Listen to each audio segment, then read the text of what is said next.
Amén. Estaba en agonía. Otra versión dice que a quien Dios resucitó de los muertos, dice, con haberle, amén, levantado a los muertos, dice, habiéndolo librado de los tormentos de la muerte. De los tormentos de la muerte. Aquí habla de la agonía de la muerte. Es decir, que tampoco esa enseñanza de que Jesús estuvo en el paraíso y que desde allí predicó. En el paraíso no había tormentos de muerte. En el paraíso no había agonía de muerte. El que estaba en agonía no era Lázaro. En la parábola de el rico y Lázaro, quien la enseñó Jesús. El que estaba en agonía, en tormento, en los tormentos de la muerte, no era Lázaro, era el hombre rico. Dice que estando, vamos, Lucas 16. Oiga, tengo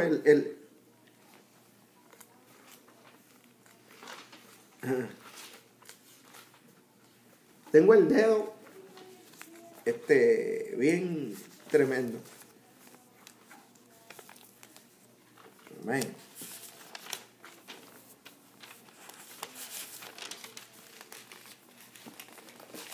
Oye, yo quiero decirte que la Biblia es un libro maravilloso, amén.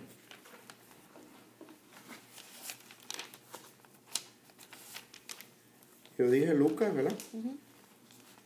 16.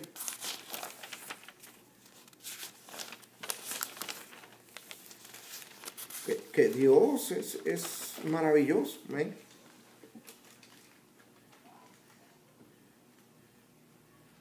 Es correcto, Lucas 16.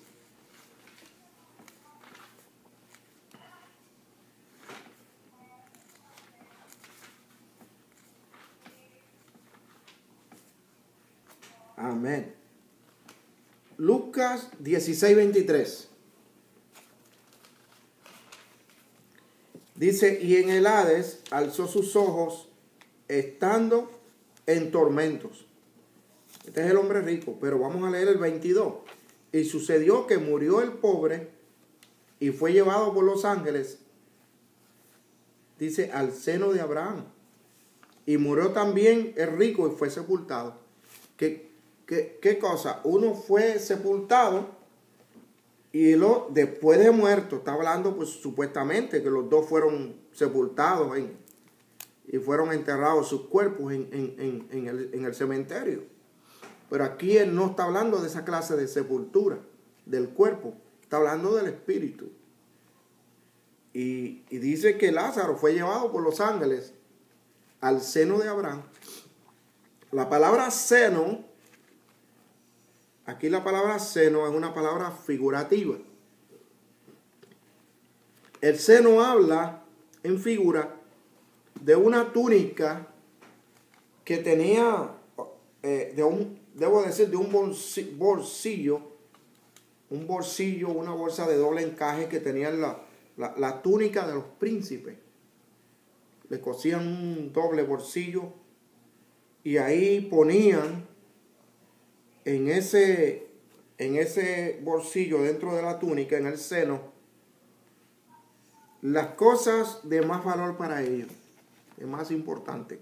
Se le llamaba, oiga esto, el seno.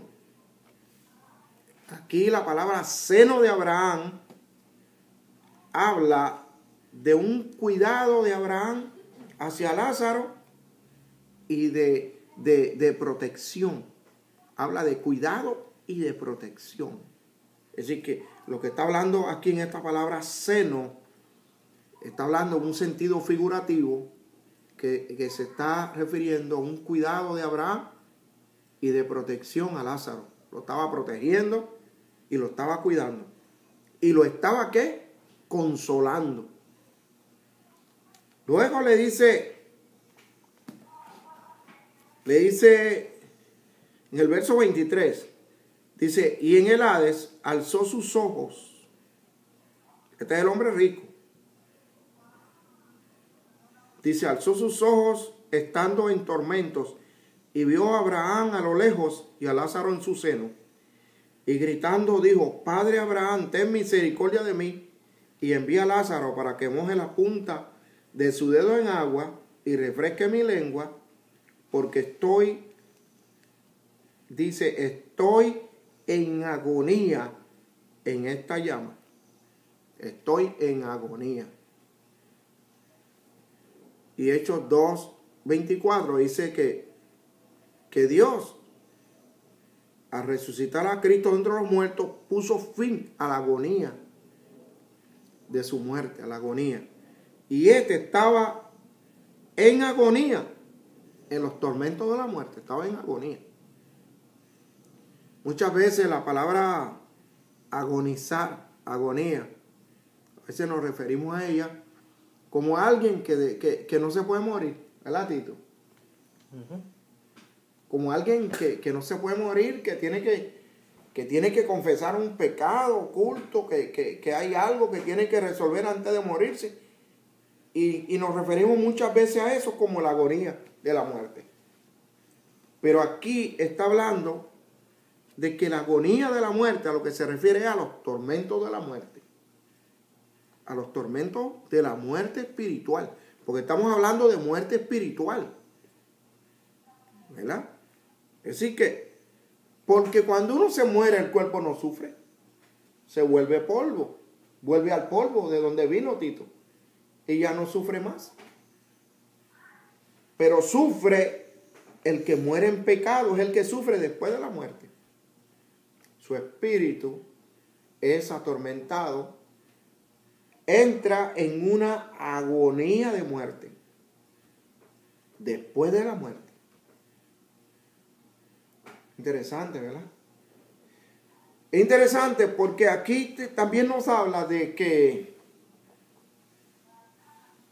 este hombre, después de muerto, alzó los ojos, después que estaba muerto. Vio a la distancia a Abraham y a Lázaro en su seno.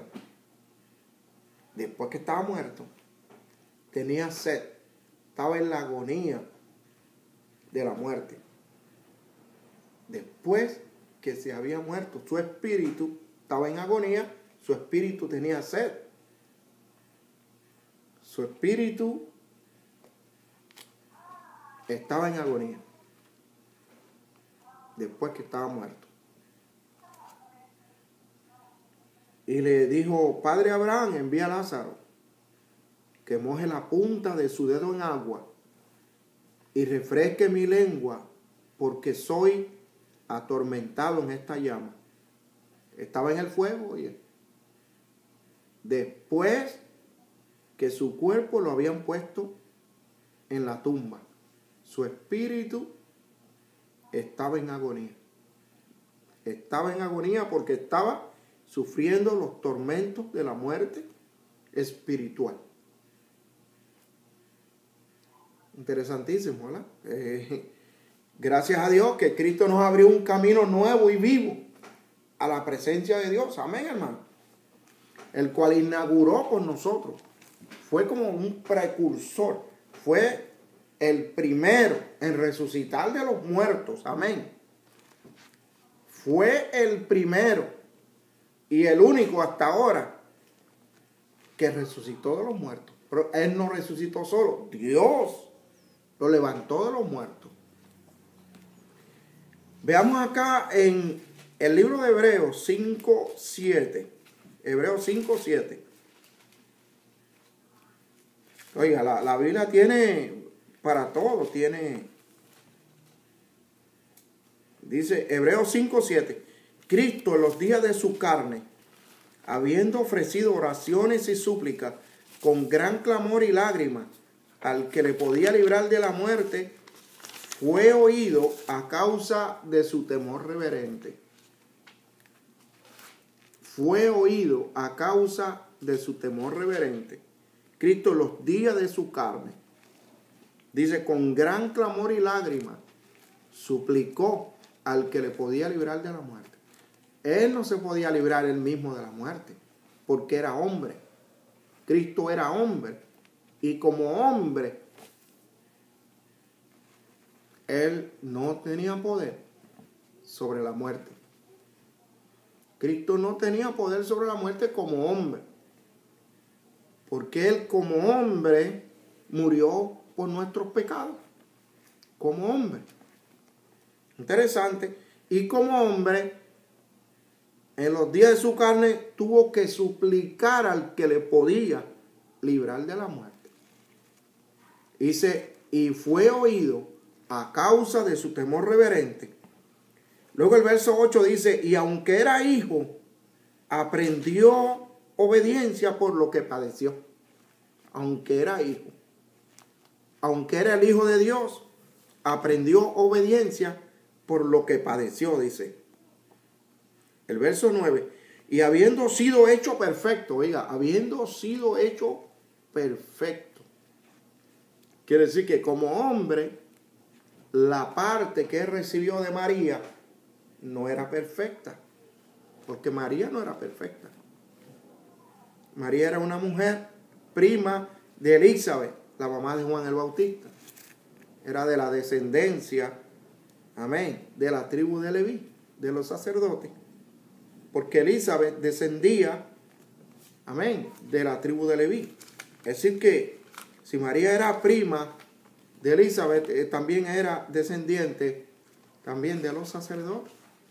Ahora lo que está curioso aquí es que no debían casarse uno de una tribu con otro de otra tribu diferente. Tienen que ser todos de la misma tribu y tenían que ser parientes. Tienen que ser un primo cercano, un primo lejano.